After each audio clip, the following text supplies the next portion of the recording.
Olá pessoal, tudo bem com vocês?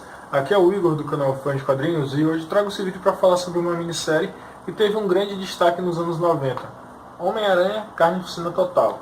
Para esse vídeo eu vou contar com o apoio de um grande amigo meu, Fernando do canal Arkham Comics, então ele vai contribuir dando a opinião dele também sobre essa obra. Bom, então vamos lá, eu vou começar falando um pouco sobre os artistas que trabalharam nessa minissérie. O roteiro ficou por conta de David Michelinie, Tom DeFalco, Jay DeMatteis e Terry Kavanagh. E já a arte ficou por conta de Sal Buscema, Alex Saviuk, Ron Lim, Tom Lilly e Mark Bagley.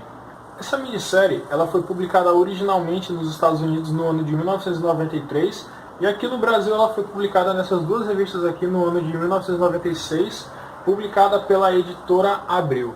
Bom, então vamos lá falar um pouco sobre a história dessa minissérie. Na trama, o insano Carnificina ele consegue fugir de uma prisão de segurança máxima e começa a recrutar diversos outros criminosos insanos. Juntos, os vilões começam uma onda brutal de assassinatos. Eles saem matando qualquer pessoa que apareça pela frente. Eles fazem isso com o intuito de chamar a atenção do Homem-Aranha e de Venom. O Aranha ele percebe imediatamente que ele não teria chance de derrotar Cletus e sua gangue se ele lutasse sozinho. Então ele começa a fazer alianças com alguns heróis e anti-heróis. O grande problema é que o Homem-Aranha precisa se aliar com alguns personagens que pensam totalmente diferente dele. Exemplo disso é o Venom e o Morbius. O Venom e o Morbius eles estavam com um plano de matar o Carnificina, e a gente sabe que o Homem-Aranha é um herói que não mata, ele é contra esse tipo de atitude. Então, no time do Homem-Aranha começa a surgir vários conflitos de ideologias. Além do grande perigo que Carnificina e sua gangue representam, e também o conflito de ideias dentro de sua própria equipe, o Aranha precisa enfrentar outro grande problema, a população. Devido à onda de violência que Carnificina e sua gangue fizeram, as pessoas acabaram sendo influenciadas por isso. A população tornou-se extremamente violenta. Vizinho contra vizinho, amigo contra amigo, as pessoas tornaram-se muito agressivas umas com as outras e o Homem-Aranha e seus aliados precisam encontrar uma maneira de pôr um fim nessa situação antes que alguma tragédia aconteça. Quando essa minissérie foi lançada, ela teve uma recepção tão boa que tempos depois o quadrinho foi adaptado para os videogames. Saiu o jogo Spider-Man Maximum Carnage para o Mega Drive e o Super Nintendo e tratava-se de uma adaptação fiel à HQ. Bom pessoal, agora que eu falei um pouco sobre essa aventura, sobre o seu enredo, o ano de publicação, os artistas que trabalharam nela, o game que foi derivado dos quadrinhos, etc. Agora que eu falei um pouco sobre o Homem-Aranha Carnificina Total, eu vou passar a voz para o Fernando e ele vai falar um pouco sobre a opinião dele. Ele que teve a oportunidade de ler essa aventura quando era criança, e pôde reler depois de adulto, ele vai falar um pouco pra gente sobre essa aventura, o que ele gostou, o que ele não gostou. Vai comentar aqui com a gente um pouco sobre a opinião dele. Quando ele leu essa HQ, quando ele era criança, ele tinha uma opinião, e a gente vai falar pra gente se, quando ele leu depois de adulto, essa opinião mudou ou continua a mesma. E depois que ele falar as opiniões dele, eu vou comentar um pouco sobre algumas coisas que me incomodaram nessa revista, alguns pontos que eu acho que os roteiristas acabaram pecando um pouco. Então, Fernando, tá com você, brother. Salve a todos, Fernando Henrique aqui do Arkham Comics, para quem não me conhece. Gostaria de agradecer primeiramente aí o brother Igor por ter me convidado para participar aqui do Fã de Quadrinhos. E hoje eu vou compartilhar com vocês a minha história, a minha experiência com essa minissérie Carnificina Total. Aqui estão as minhas edições da editora Abril, completinho aí. E bom, a primeira vez que eu li Carnificina Total foi lá na minha infância, através da coleção do meu pai. Pra quem aí é inscrito lá do Arca já cansou de ouvir eu falar isso, meu pai, colecionador, que me incentivava a ler quadrinhos, super-heróis, um pouco de tudo. E quando eu li isso aqui pela primeira vez, eu tinha cerca de 8 anos. E eu confesso que quando eu li Carnificina Total, eu amei essa história. Eu curti pra caramba. E hoje, cavalo velho que eu sou, eu fui caçar essas edições aqui, aquela coisa, para relembrar a nostalgia, o sentimento de você querer ir atrás daquele quadrinho, ou atrás daquele game, daquele filme que você assistiu há muito tempo atrás e querer relembrar, recordar, é sempre bom. E faz em torno aí, acho que de uns 6 meses ou mais que eu consegui adquirir essas edições num preço decente. E eu fui reler a história. E como é você experimentar uma coisa que você experimentou anos atrás e gostou ou não, e você dá uma chance novamente para ver aquilo, como é que é anos depois você ter essa experiência com um determinado material, seja um quadrinho ou o que for. É que eu vou falar aqui pra vocês, né? Basicamente aqui, Carnificina Total é aquela coisa. Você tem o Carnificina empreendendo uma fuga de novo, só que dessa vez ele faz alguns aliados. Tem a Shrek que vira ali a namorada louca dele, mas pra mim uma personagem sem graça, tanto que ela sumiu, pelo menos eu nunca a vi mais nas HQs, a não ser no game do filme do Homem-Aranha 3. E é uma história também que tem a contraparte Aranha, que surgiu lá em Guerra Infinita, é uma criatura puramente racional, mas que eu gostava. Eu tinha até um boneco dele bem massa quando eu era criança. E daí mais vilões se juntam aqui nessa história, né? Tem o Carniça, que pra mim não fede nem cheira, e o Duende Demoníaco, que eu sempre achei um personagem interessante. Então, basicamente, nós temos aqui essa família bizarra de degenerados aqui, espalhando caos e matando a rodo. E os poderes ali, tanto do Carnificina como da Shrek, no auge, né? Tanto que eles até incitam as pessoas a se reduzirem a bárbaros. E do outro lado temos o Homem-Aranha, que se vê obrigado ali a formar uma aliança com o Venom. E nesse pacote vem ali a Gata Negra, a Manta e a Adaga, até o Vampiro Morbius, que não faz muito sentido pra mim a participação dele nessa história como aliado ali. E tem até o Punho de Ferro e o Capitão América e o Deathlock, que era uma figurinha ali dos anos 90, acaba a presença carimbada em algumas publicações. Então juntos eles tentam ali deter a onda de insanidade dessa, entre aspas, né, essa família aí que o Carnificina formou. E relendo isso daqui depois de anos, a sensação que eu tive é que é uma minissérie que se prolongou mais do que ela deveria. Não precisava ter tantas edições, ao meu ver. Tem muitos clichês dos anos 90, aquela coisa da arte chamativa e o roteiro ali básico do básico. E até destoando, né, em muitos momentos, porque outra coisa que se tinha, né, essa mania na época ali dos anos 90, claro que não é generalizando, né, mas tinha-se o hábito ali de chamar trocentos artistas para um determinado evento, sendo ele pequeno ali ou grande, e a impressão que ficava, como por exemplo o Massacre Marvel, para quem leu isso na época, é que cada roteirista fazia uma coisa e meio que não olhava o que o colega estava fazendo, ou pouco ligava e saía atropelando o que o outro fez. E isso é o que tem aqui também. E eram 4 roteiristas na época, era o Jay DeMatteis, o Terry Kavanagh, o Dave Michelin e o Tom DeFalco, se não me falha a memória. E aí, por exemplo, um começa a explorar uma coisa e o outro ignora na edição seguinte, simplesmente atropela o acontecimento. Fora que em alguns momentos você pega aquela narrativa descritiva desnecessária para algo que você já vê na cena. Mas o personagem, por motivo de força maior, por vontade do roteirista, o personagem tem a mania de falar o que está acontecendo. O que já era uma coisa super batida para a época ali, para os anos 90. Era um estilo de narrativa datado. O David Michelin era um dos que tinha essa mania de fazer isso às vezes em algumas HQs. E o que tem de bom aqui, na minha opinião, são as partes do J.D. Matthews, quando ele se propõe a fazer algo além ali do quebra-pau mais do mesmo que se arrasta nessa história. Não que eu não goste dos conflitos, das batalhas que tem aqui, eu até gosto. Mas tem alguns momentos que fica aquele mais do mesmo ali, saca? E o DeMatteis, ele dá uma bela de uma variada, ele resolve contar um pouco do passado do Carnificina, um pouco da sua origem, a sua infância. Só que o que ele podia ter feito aqui, né, ter sido bem explorado em termos do vilão destaque principal aqui dessa minissérie, é meio que deixado de lado por causa dos outros roteiristas, cada um querendo fazer uma coisa diferente.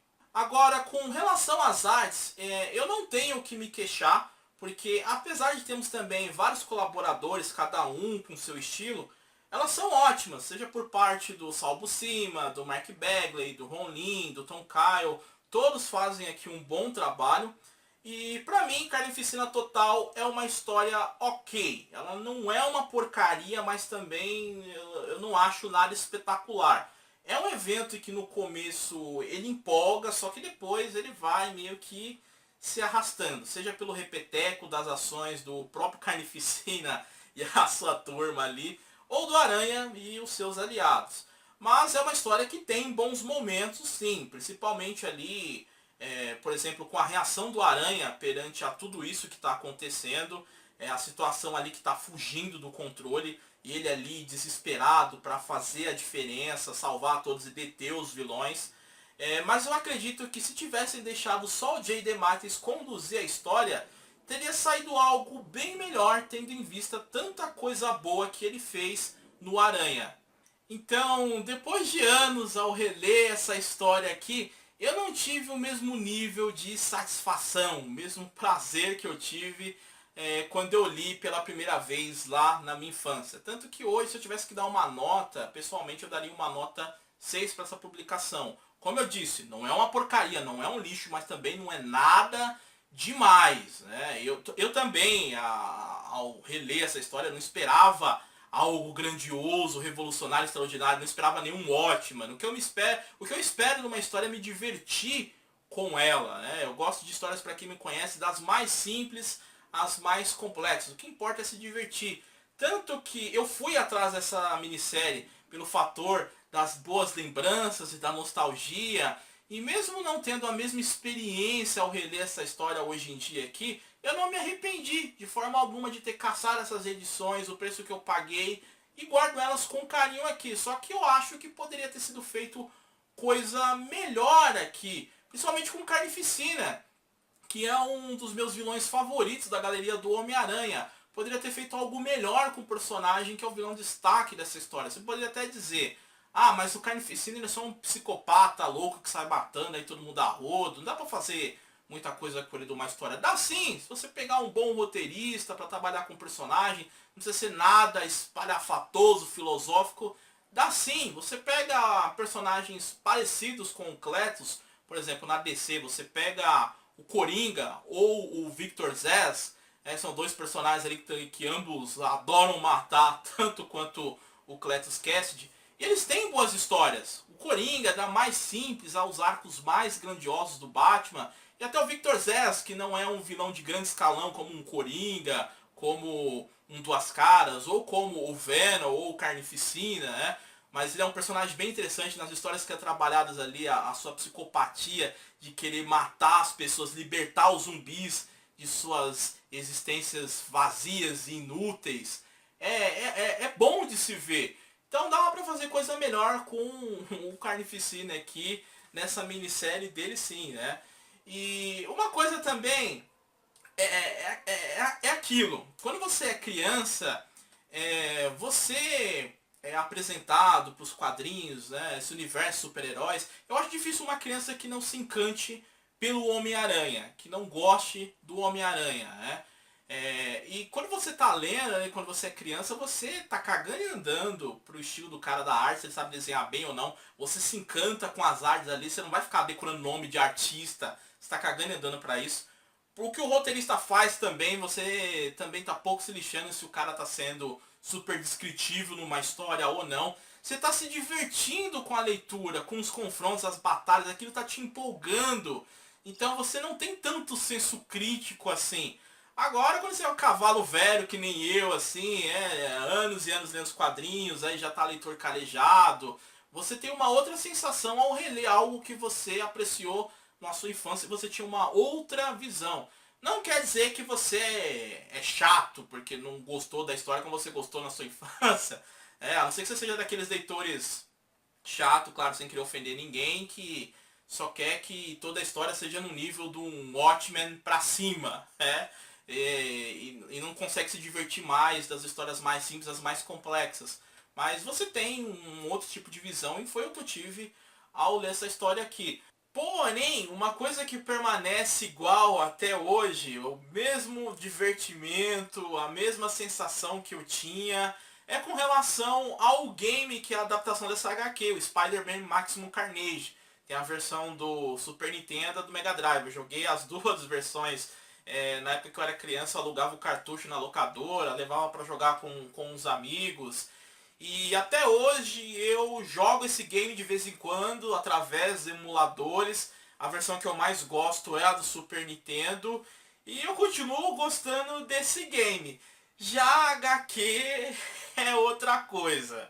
Tanto que eu virei pro próprio Wii quando ele falou que tinha interesse atrás dessas edições, mas eu falei, né, por questão de minha opinião e gosto. Falei, olha, dá uma olhada por scan ou vai atrás da edição da Abril, que eu acho que não vale a pena você esperar sair a da coleção do Aranha da Salvat, pagar caro. Eu não acho que vale a pena por uma edição de luxo desse material aqui. Se fosse um capa cartão até ia. Agora uma edição de luxo capa dura pelo preço que a Salvat cobra nas edições, não acho que vale a pena. Agora com esse rolo da Salvat das coleções, nem sei se vai sair isso mais pela Salvat lá. E ele adquiriu as versões dele da Abril, e diferente de mim, ele teve uma outra experiência, uma outra sensação, e gostou mais do que eu. Isso não quer dizer que eu tô certo e ele tá errado, ou ele tá certo e eu tô errado. É questão de gosto, experiência, com relação à história. Mas é isso, né? Desculpem por eu ter falado tanto aqui. Eu espero que vocês tenham gostado. Muito obrigado por terem me aturado aí. Mas mais uma vez agradecendo ao Igor aí pelo convite e a participação. Um grande abraço a todos aí e valeu! Fernando, muito obrigado pela sua opinião. O seu ponto de vista ele é muito importante e acrescenta muito aqui no vídeo. Bom pessoal, agora eu vou falar um pouco sobre algumas coisas que eu me incomodei ao ler essa HQ. O primeiro ponto crucial, a coisa que eu mais me chateei, é a repetição da história. O que acontece? O Carnificina ele foge de uma prisão de segurança máxima e ele monta uma gangue. E aí, para chamar a atenção do Aranha e do Venom, eles começam a matar várias pessoas pela rua. O que acontece e se repete toda hora na HQ? Os heróis, eles se juntam, combatem a gangue do Carnificina, a gangue do Carnificina vai embora, e aí eles repetem tudo de novo. Eles aparecem, matam outras pessoas, os heróis chegam, eles brigam, a equipe do Carnificina foge, e basicamente isso se repete várias e várias e várias vezes no quadrinho. Então, a impressão que eu tive é que isso se tornou muito repetitivo mesmo. Torna-se até um pouco chato, porque você lê HQ, aí você passa 6, 7, 8 páginas e vê o mesmo momento se repetindo de novo. A briga dos heróis contra os vilões. E aí você já sabe que os vilões vão fugir para fazer isso tudo de novo. Então, esse é um ponto que me incomodou bastante nessa HQ. Bom, uma coisa que me incomodou também nessa aventura é que alguns personagens parece que eles estavam meio perdidos na história, como por exemplo o Morbius e o Nightwatch. Na minha opinião, o Morbius e o Nightwatch ficaram meio que perdidos, meio que forçados na história. Eu entendo, por exemplo, a aliança que o Homem-Aranha fez com o Manto e a Adaga. O Manto e a Adaga eles têm uma pequena relação com a vilã Shiek, a aliada do Carnificina, então dá para entender por que o Manto e a Adaga se aliaram ao Homem-Aranha. O Venom dá para entender por que ele se aliou ao Homem-Aranha. O Venom ele odeia o Carnificina, então ele vê através da aliança uma possibilidade de acabar com ele. Mas o mesmo não dá para dizer do Morbius e do Nightwatch. Então assim, eu acho que alguns personagens eles apareceram de uma maneira que não ficou muito bem detalhada no quadrinho. Parece que eles caíram de paraquedas na história. Então eu acho que esse lado da participação de todos os envolvidos deveria ter sido melhor trabalhada. Bom, e por último, uma coisa que me incomodou também nessa minissérie é que a equipe do Carnificina ela era composta apenas por 5 pessoas.